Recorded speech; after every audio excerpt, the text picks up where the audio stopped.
Welcome to study कर। मैं हूं आपका दोस्त प्रभाकर। दोस्तों आज हम डिस्कस करेंगे 28 मार्च 2023 के मोस्ट इंपॉर्टेंट करंट अफेयर्स के क्वेश्चन। तो पहला क्वेश्चन है, लवलीना बोरगोहेन और निखत जरीन ने विश्व महिला मुक्केबाजी चैंपियनशिप में कौन सा मेडल जीता है? तो दोस्तों इन दोनों लोगों ने गोल्ड मेडल जीता है। अभी हाल ही में जो ये चैंपियनशिप है ये नई दिल्ली में आयोजित की गई है। तो इसमें लवलीना बोरगोहेन और निखत जरीन ने गोल्ड मेडल हासिल किया है। बात कर लेते हैं लवलीना बोरगोहेन की। तो दोस्तों उन्होंने ऑस्ट्रेलिया की कैटलिन पार्कर को 4-3 से हरा करके और इस चैंपियनशिप में गोल्ड मेडल हासिल किया है। इससे पहले उन्होंने 2018 और 2019 में इसी चैंपियनशिप में ब्रॉन्ज मेडल हासिल किया था। निखत जरीन ने एक हिस्ट्री को क्रिएट किया है। दोस्तों 2022 में भी निखत जरीन ने गोल्ड मेडल हासिल किया था और अब 2023 में भी उन्होंने गोल्ड मेडल हासिल किया है। तो 2023 की बात करें तो उन्होंने 50 किलोग्राम भार वर्ग में वियतनाम की खिलाड़ी को हराया है। और दोस्तों एक पॉइंट और याद रखिएगा कि वो लगातार 2 गोल्ड मेडल जीतने वाली भारत की दूसरी मुक्केबाज बन गई हैं। पहली मुक्केबाज थी MC मैरी कॉम, जिन्होंने लगातार 2 गोल्ड मेडल जीते हैं, और अब बनी है कौन? निखत जरीन। दोस्तों भारत में महिला विश्व मुक्केबाजी चैंपियनशिप की जो विजेता रही हैं, चलिए उनको डिस्कस करते हैं।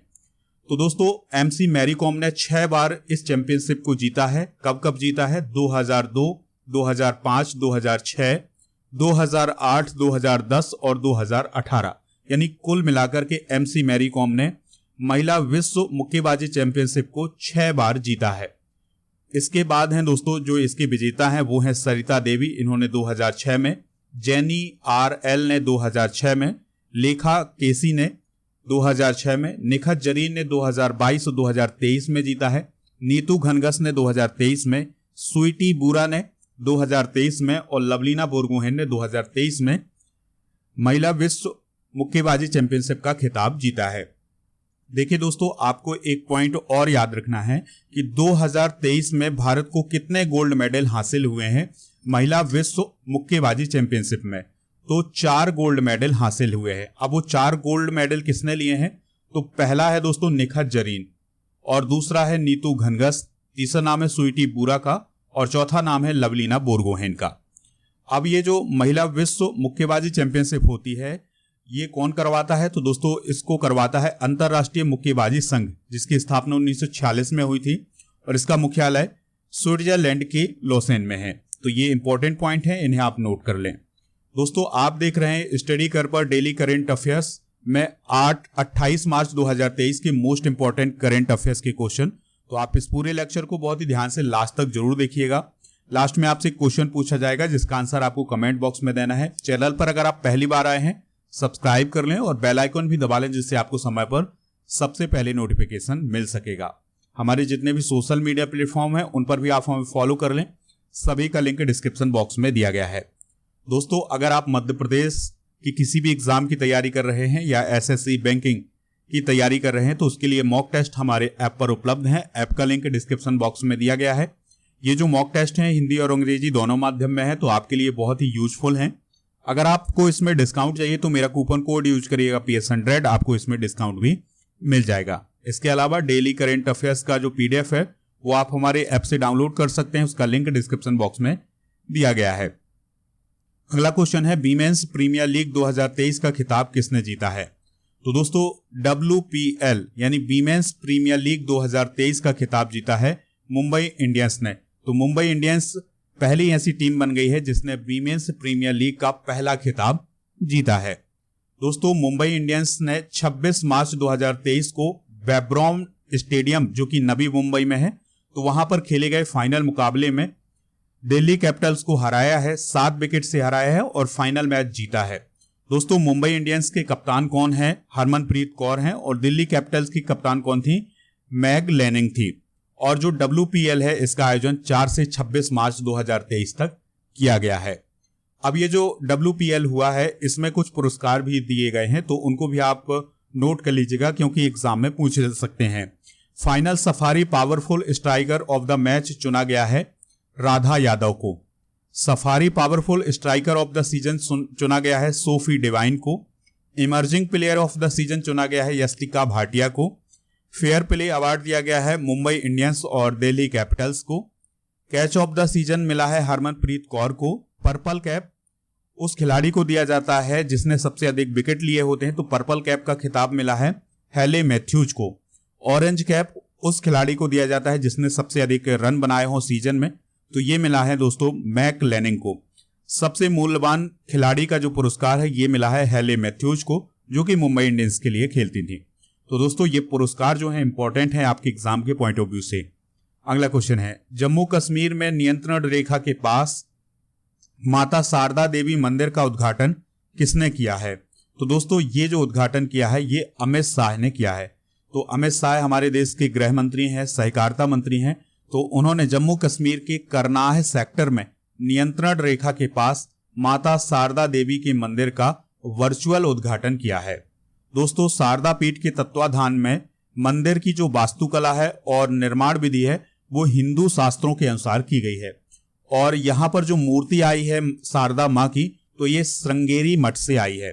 दोस्तों माँ शारदा देवी हिंदुओं विशेषकर कश्मीरी पंडित समुदाय के लोगों के लिए एक पवित्र तीर्थ स्थल माना जाता है।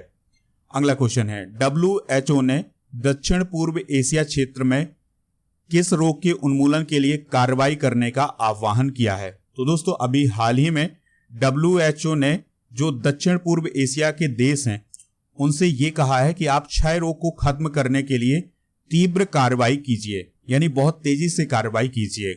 अब ये क्यों कहा है WHO ने, उसको आप ध्यान से सुनिएगा। देखिए 2021 के आंकड़े हैं जिसमें यह कहा गया है कि जो दक्षिण पूर्व एशियाई क्षेत्र हैं जिसमें भारत आता है, चाइना आता है, इसके अलावा पाकिस्तान, श्रीलंका, बांग्लादेश, ये सभी कंट्री आती हैं।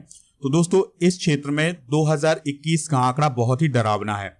देखिए 2021 के आंकड़े में यह कहा गया है कि जो वैश्विक टीबी की जो घटनाएं हैं उसका 45% हिस्सा इसी क्षेत्र में है और जो मौतें हुई हैं उसमें 50% से अधिक हिस्सा इस क्षेत्र में है, यानी कि मौतों का जो आधा हिस्सा है वो दक्षिण पूर्व एशियाई क्षेत्रों में होता है और जो पूरी घटनाएं होती हैं पूरे विश्व में उसका 45% हिस्सा दक्षिण पूर्व एशियाई क्षेत्रों का है।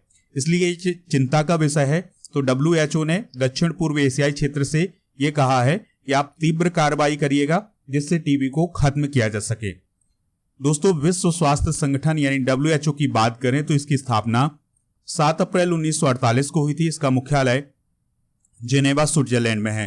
इसके सदस्य हैं 194 और WHO के महानिदेशक की बात करें तो टेड्रोस अदनोम घेब्रेयस जो हैं वो वर्तमान में WHO के महानिदेशक हैं और ये दोस्तों इथियोपिया देश से बिलोंग करते हैं। अगला क्वेश्चन है, कौन सा देश ब्रिक्स न्यू डेवलपमेंट बैंक में शामिल हुआ है? आंसर हो जाएगा इसका मिस्र। देखिए दोस्तों ब्रिक्स देशों के द्वारा अपना एक बैंक बनाया गया है जिसका नाम है न्यू डेवलपमेंट बैंक। तो इसमें अभी एक नया देश शामिल हुआ है जिसका नाम है मिस्र, या इसे इजिप्ट भी बोला जाता है। तो मिस्र 20 फरवरी को NDB का सदस्य बन गया था, लेकिन इसकी जो ऑफिशियल सूचना है ये 22 मार्च को जारी की गई है। बात कर लेते हैं न्यू डेवलपमेंट बैंक की। तो इसकी स्थापना 15 जुलाई 2014 को हुई थी। किसने की थी इसकी स्थापना? तो ब्रिक्स देशों ने की थी। दोस्तों इसका मुख्यालय संघाई चाइना में है। इसकी जो अभी वर्तमान में प्रमुख बनी है अभी हाल ही में, वो बनी है डिल्मा रूसेफ। ब्रिक्स की बात कर लेते हैं दोस्तों, इसमें 5 देश शामिल हैं, ब्राजील, रसिया, इंडिया, चाइना और साउथ अफ्रीका। ठीक है, 2010 में ब्रिक्स के रूप में इसकी स्थापना की गई थी और फिर इसमें साउथ अफ्रीका भी शामिल हुआ, तो फिर ये क्या बन गया? ब्रिक्स बन गया। नेक्स्ट क्वेश्चन है, किस राज्य के मुख्यमंत्री ने अपडेटेड राज्य आपदा प्रबंधन नीति 2023 को जारी किया है? तो दोस्तों अभी हाल ही में तमिलनाडु के जो मुख्यमंत्री हैं M.K. स्टालिन, उनके द्वारा अपडेटेड राज्य आपदा प्रबंधन नीति को जारी किया गया है।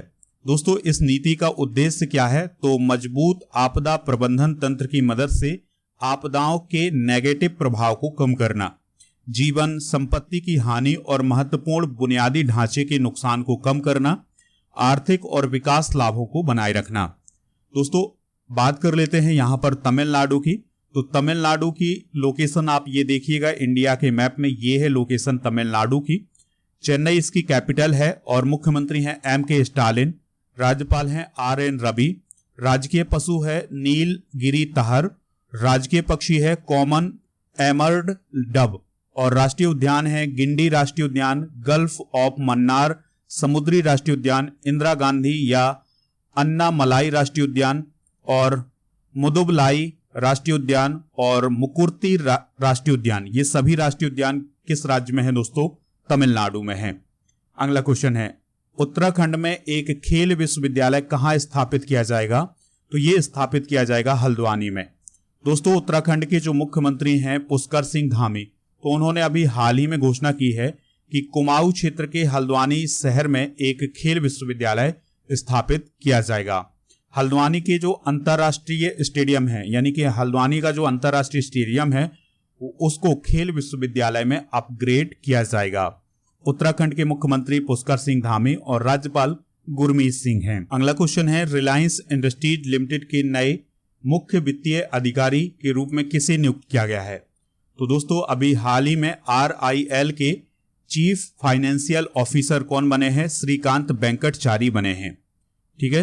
रिलायंस इंडस्ट्रीज लिमिटेड की बात करें तो यह भारत की एक मल्टीनेशनल कंपनी है। इसकी स्थापना 1966 में धीरूभाई अंबानी के द्वारा की गई थी। मुख्यालय मुंबई महाराष्ट्र में है और भारत में ऊर्जा, पेट्रोकेमिकल, कपड़ा, प्राकृतिक संसाधन, दूर संचार के क्षेत्र में यह कंपनी जो है कारोबार करती है। अगला क्वेश्चन है, किसने ISSF विश्व कप में 25 मीटर पिस्टल में कांस्य पदक जीता है, यानी ब्रॉन्ज मेडल हासिल किया है? तो ये ब्रॉन्ज मेडल हासिल किया है मनु भाकर ने। किसने किया है दोस्तों? मनु भाकर ने। तो ओलंपियन निशानेबाज मनु भाकर ने 26 मार्च 2023 को भोपाल मध्य प्रदेश में ISSF पिस्टल राइफल विश्व कप में 25 मीटर पिस्टल में उन्होंने ब्रॉन्ज मेडल हासिल किया है। भारत पुरुषों की 10 मीटर एयर पिस्टल में सरबजोत सिंह ने गोल्ड मेडल हासिल किया है। ये पॉइंट भी आप नोट करिएगा, इसको एक दिन करेंट अफेयर्स में हमने डिस्कस किया हुआ था। मनु भाकर की बात करें तो वह एक भारतीय ओलंपियन है। मनु भाकर ने 2018 ISSF विश्व कप में भारत का प्रतिनिधित्व किया और 2 गोल्ड मेडल जीते थे। तो ये कुछ इंपॉर्टेंट पॉइंट हैं मनु भाकर से रिलेटेड, इनको आप नोट कर लीजिएगा। लास्ट क्वेश्चन है, भूपेंद्र यादव ने किस शहर में अरावली ग्रीन वॉल परियोजना का शुभारंभ किया है? तो ये शुभारंभ किया है गुरुग्राम में। गुरुग्राम यानी हरियाणा में। तो दोस्तों, हरियाणा के गुरुग्राम में अरावली ग्रीन वॉल परियोजना का शुभारंभ किया है केंद्रीय पर्यावरण मंत्री भूपेंद्र यादव जी के द्वारा। दोस्तों, यह जो प्रोजेक्ट है ये 4 राज्यों में लागू होगा, हरियाणा, राजस्थान, गुजरात और दिल्ली में। और इसके अंतर्गत क्या किया जाएगा कि जो अरावली पर्वत श्रृंखला है उसके आसपास के का जो 5 किलोमीटर का बफर क्षेत्र है उसको हरा भरा किया जाएगा। अब आप देखिएगा, ये है अरावली क्षेत्र।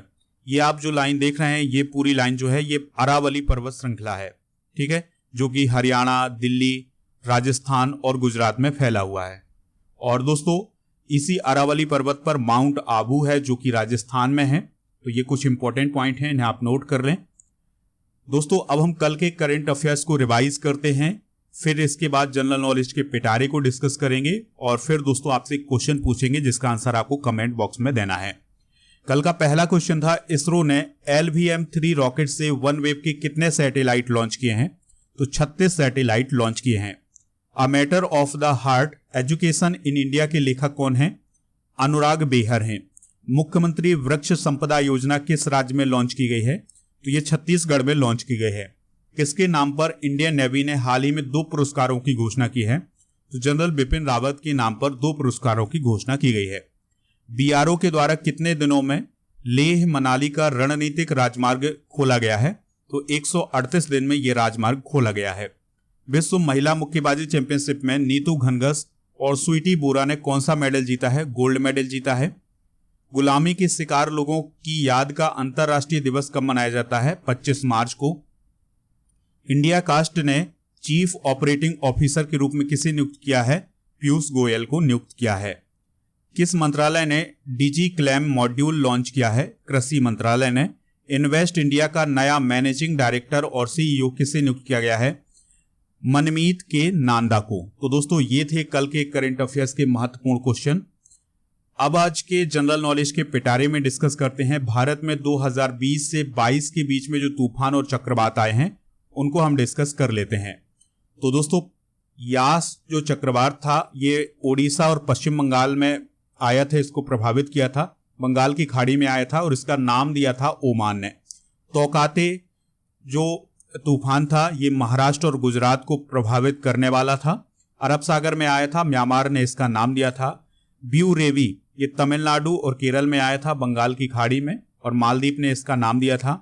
निवार तमिलनाडु और पुदुचेरी को इसने प्रभावित किया था, बंगाल की खाड़ी में आया था, ईरान ने इसका नाम दिया था। निसर्ग महाराष्ट्र और गुजरात को इसने प्रभावित किया था, अरब सागर में आया था, बांग्लादेश ने इसका नाम दिया था।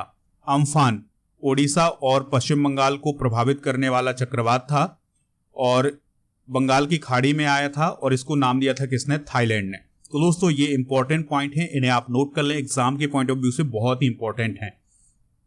अब आपसे एक क्वेश्चन पूछा जा रहा है जिसका आंसर आपको कमेंट बॉक्स में देना है। वीमेंस प्रीमियर लीग 2023 का खिताब किसने जीता है? मुंबई इंडियंस, आरसीबी, डीसी या यूपीडब्ल्यू?